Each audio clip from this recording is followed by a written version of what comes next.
Craig Brain is not your brain or my brain. Love it or hate it or something in between. Welcome to the squishy, alien middle inside of this dude's skull. Take a peek. Take a peek.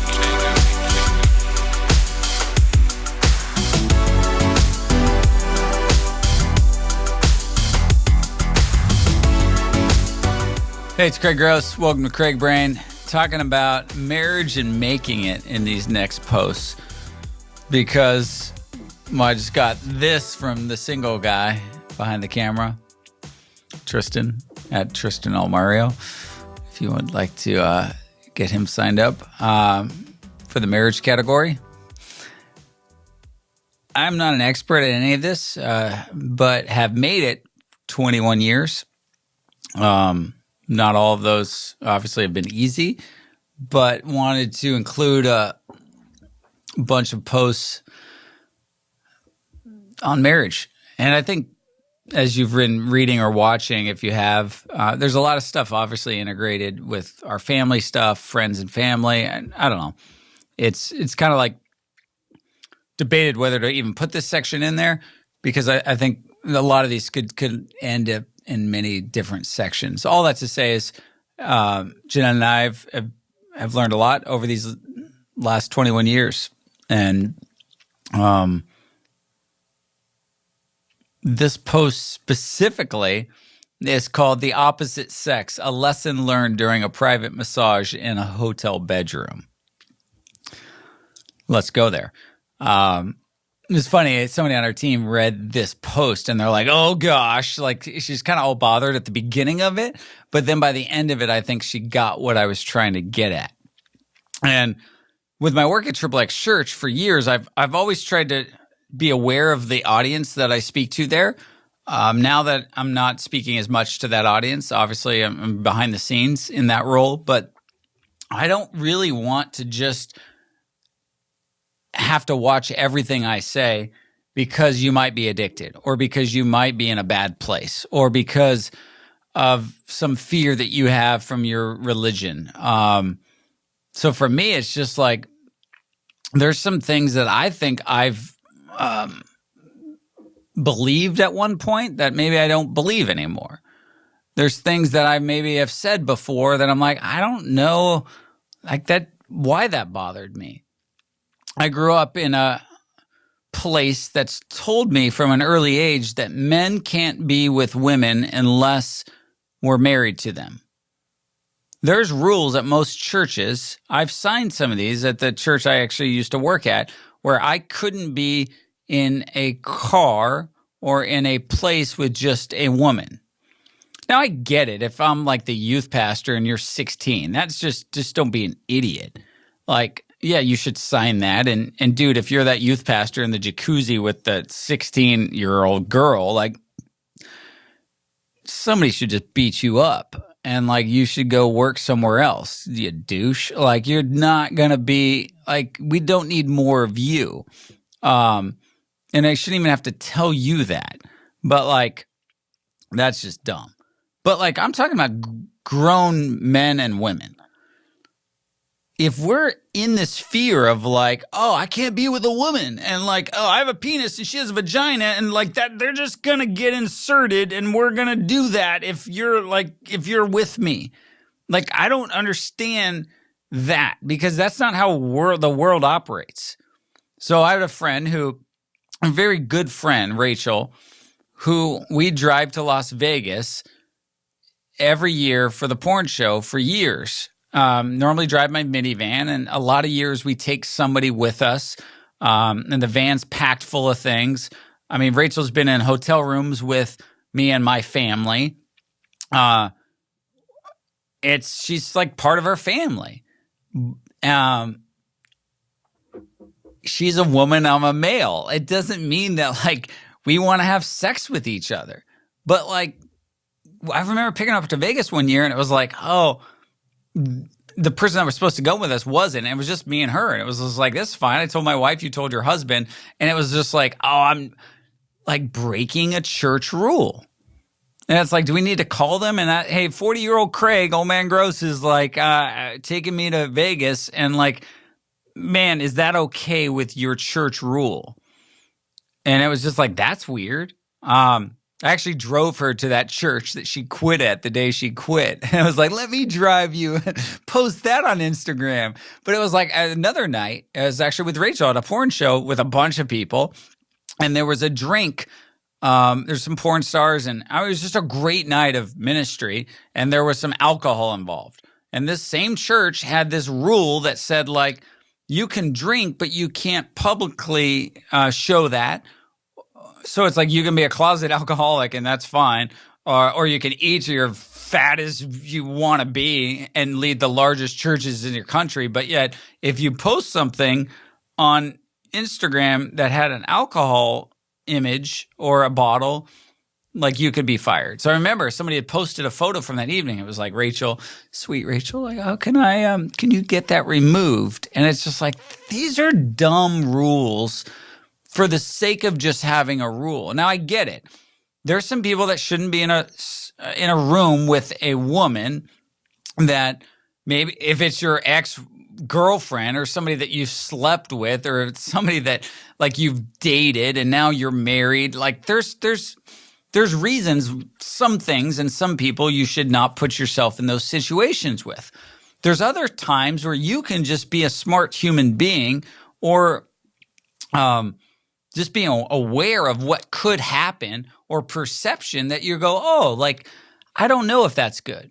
Like if you're a pastor, I had a friend that got caught, in an affair. And it was like, when did it happen? And then he went to the date they first had sex. And I was like, dude, that's not when it happened. When did it really happen? And he's like, oh, it was the day that I went and showed up at her house for like a counseling session.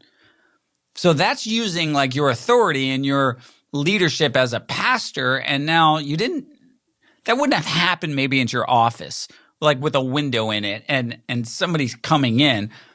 But when you went to her house, like that's the day that this thing started.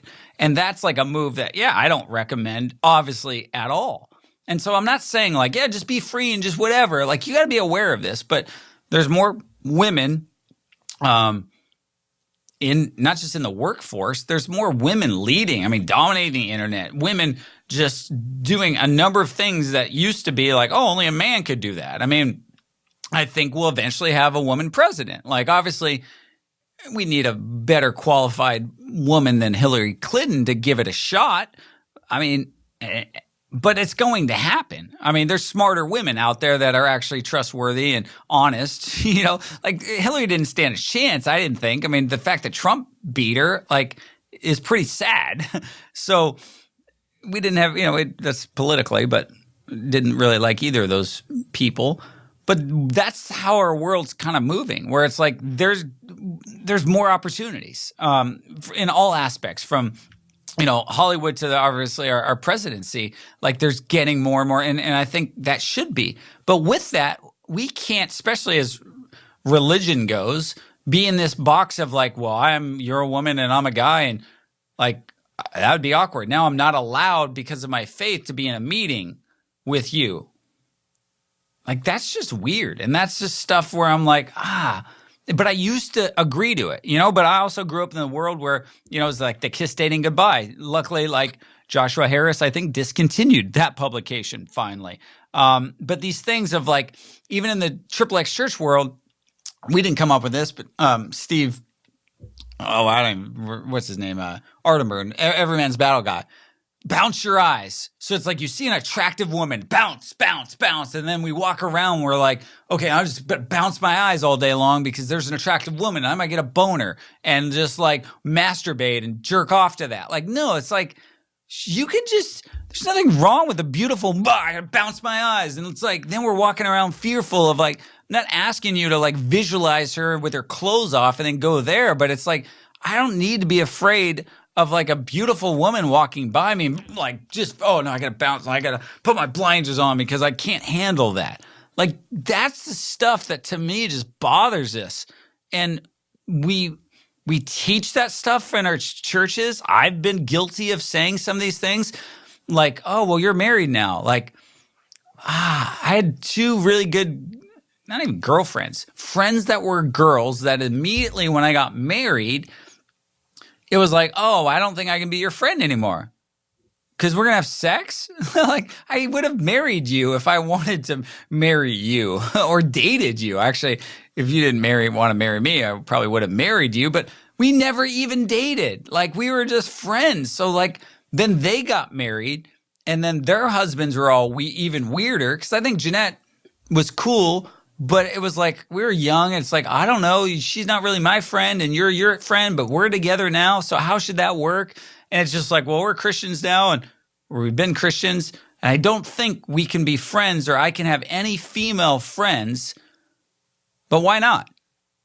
Like, you know what you can learn? Like my friend Dave said to me, and I talk about this in this article, he's like, your wife, Craig, has been listening to one dude that has a certain way of operating, like for her 20-something years.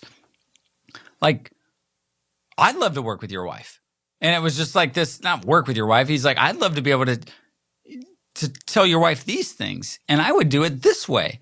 And it was just like, oh, I could get very uncomfortable as a dude to be like, oh, Dave wants to talk to Jeanette, and Dave might have something different to give or offer up to Jeanette that's not me. And I might actually learn from that and watch him do that in a way where I could actually do that. I don't know a lot of people that are like, yeah, come over, talk to my wife. Hey, you know what? That's fine. You should call her. Oh gosh, but just don't have sex. Like, why are we so fearful? And so I got to this point, and if you watched enough of this, my love for the spa, I've recruited a lot of people into that. Tristan's got a membership now. We sneak Nolan into the spa, even though he's not 18. And it's a fun hang. It's a fun chance to just kind of just be quiet and relax. But part of the spa for me is like when you actually get a treatment. Now I get to go as often as I want, but once a month I can get a massage or a facial. And even that, like, I don't know, I got a facial the other day, and it was like, that's kind of just a fun vacation for your face. And then they pop some zits, and you're like, yeah, that's cool. Like, yeah, do more of that. And then, but the massage to me is still my favorite. Like, of just, there's just something about like if you don't believe me, not like, there's the cheap places to go. There's the shady places, obviously, to not go. And then, there's the open room places where you're just like, okay, that's weird. You take off your shirt, and then you're like, wait, everyone's in this like group area. There's nothing better than a nice hotel that has a spa. And then you get the robe, you get the whole treatment. And it costs a lot more, than like a $40 massage. But it's just like, gosh, the whole experience is better. And so we went to this place, my wife and I, we hadn't gone before, and they had overbooked the rooms where you get the treatments. So when I checked in, the lady's like, hey, we don't have a room for you, but we can do that in your hotel room. And I was like, yeah, that's cool. She's like, the room you just checked out of will be available. Like, and we brought the bed in there, and the treatment will be, oh, great. So it was like, okay, that's cool. And so my wife checked in for her massage. I checked in for mine. And then the girl that came out to do my massage was an attractive female. And I was just like, oh, that's fine. Like, not saying normally they're all ugly, but I would say at a lot, I've had like that, just, yeah, my name's Barb, and I'm going to be working on you really hard today. And I love that person because it's like, I've had like literally like, a Thai massage. Would you be not done those? Like, there's not just Swedish. I don't know if you varied. Go to the Thai massage, and when they're like, normally, are we allowed to walk on you? Yeah, you can walk on me. This lady was probably 250 pounds. She's like, am I fine to walk on you? And I was like, yeah, sure. It worked. So younger, more attractive. I'm like, oh, okay. My wife's there. And then I'm in my robe, and she's like, we're going to go back to your hotel room. So that was weird. It was like a walk through the property with another woman, and I'm in a robe. And then we get to the room, and I was like, this isn't my hotel room. And she's like, are you sure? I was like, yeah, this isn't where I've just come out of. It was somebody else's room. So now I'm just kind of freaking out also. And I'm starting to think this is weird. I am in somebody else's hotel room with some woman And yeah, they had a massage table on there, but it's still a hotel room. And I haven't been in a hotel room with another woman.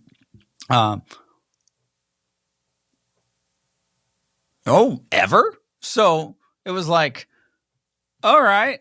So then she's like, I'll go in the, normally there's like a door, and she's like, I'll go in the bathroom and get comfortable. Like, and you normally just kind of wear your boxers or whatever. I'm not the naked dude, like, or the Thai massages, they have you wear this like weird outfit that you're all just like, no. So tell me when you're ready. And so I was like, this is just weird. I'm uncomfortable. And it was just like, why am I uncomfortable? And so I wrote about that whole thing in there. And so I remember in that moment when she said to me, hey, is there any areas I should avoid? And in the context for where I was at and everything that was just kind of hitting me about this experience, and I was uncomfortable now. And I'm not saying like I shouldn't have been uncomfortable, but it was just like, I said, yeah, just upper body. I mean, I had a lot of tension anyways in my like shoulders where I carry a lot of stuff. And so, yeah, to be honest, I was like, I'm not at total ease and comfort like I normally am on a massage.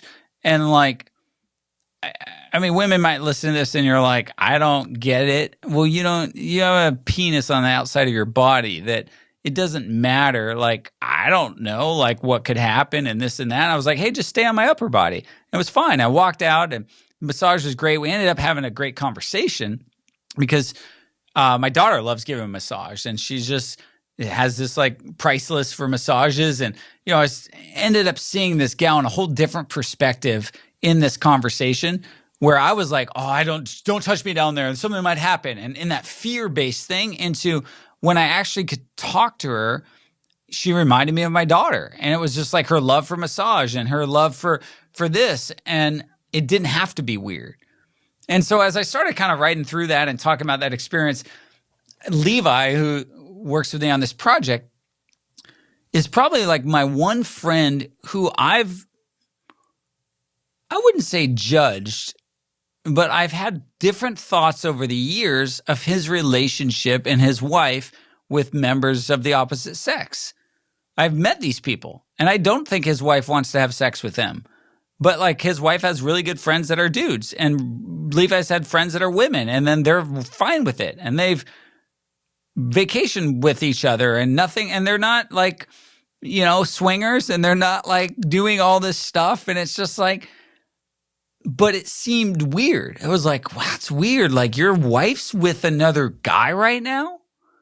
And so when I asked Levi, like he had a lot of thoughts on this one. And I think, there are some things, like Billy Graham. Like Billy Graham has this famous rule. It's called the Billy Graham rule. Is a practice amongst male evangelical leaders in which they would avoid spending time alone with women to whom they are not married. It's named after Billy Graham, a proponent of the practice, which has also been cited recently as the Mike Pence rule.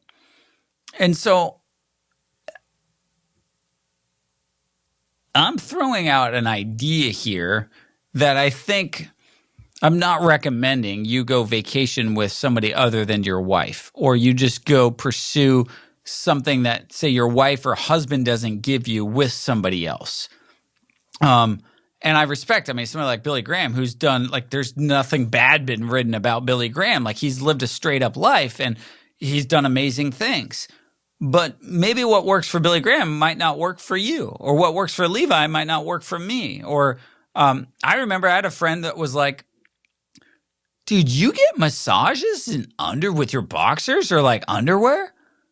I was like, why? And then I was like, well, I think that's like the rule. And he's like, he asked the person, because he went to this massage place with me recently, and he's like, hey, is it fine? Or do you, he's like, because I was like, hey, it's not as good. And he's like, I'm not looking for that. And it was just like, I don't know, like the thought here is like, when it comes to the opposite sex, I think we have to look at things differently than just go to sex. So in the article, I think Levi helped me write this. He said,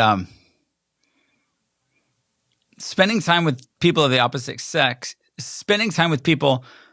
opposite sex without one another in the Christian world is the kind of behavior which is highly suspect and often coupled with questions like, well, what happens if you end up having sex with that person? And I think that comes down to, do you trust each other? And what are you missing out from the opposite sex that you might not even know you needed?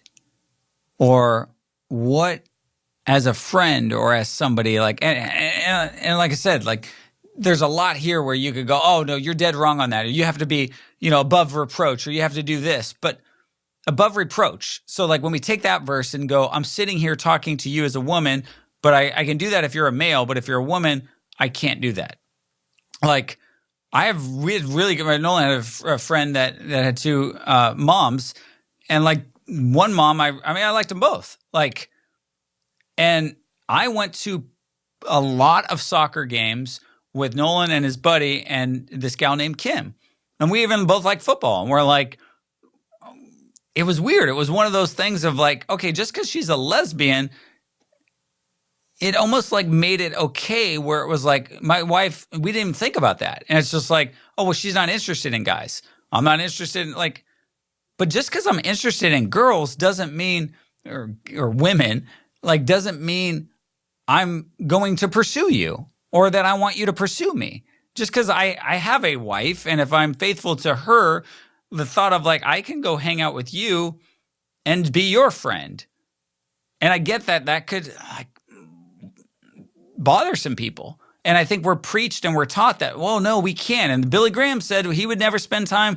Like, I don't know. I think we got to do better.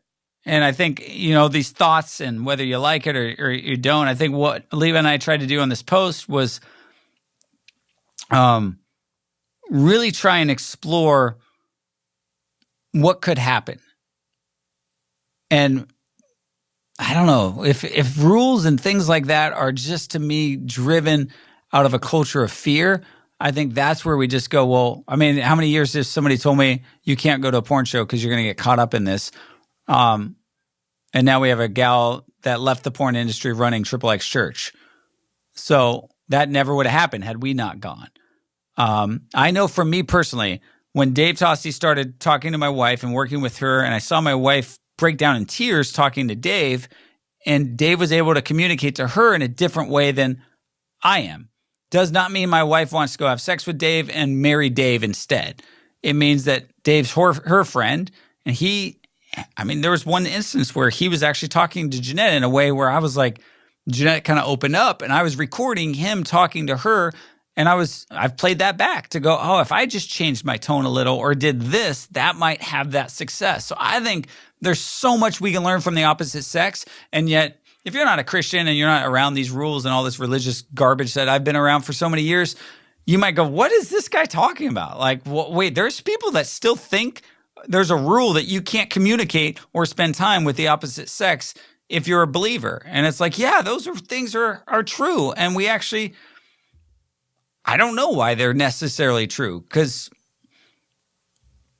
that's really the whole point here. And so as I kind of scroll through and kind of look at what we put, I think that's something you need to navigate, whether you're single or whether you're married. You need to have those conversations. You need to be smart about it.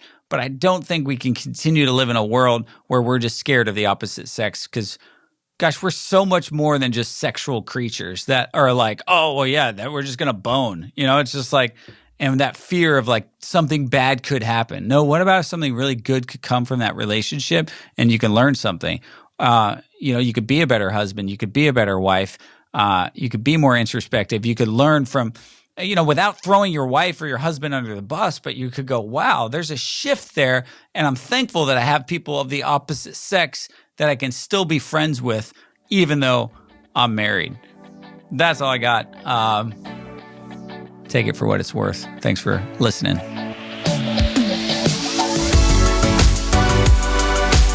Thanks for thinking through Craig Brain. This podcast is only a small summarized part of a larger conversation. To read the full story, check out www.craigbrain.com and follow @Craig Gross on whatever social suits your fancy.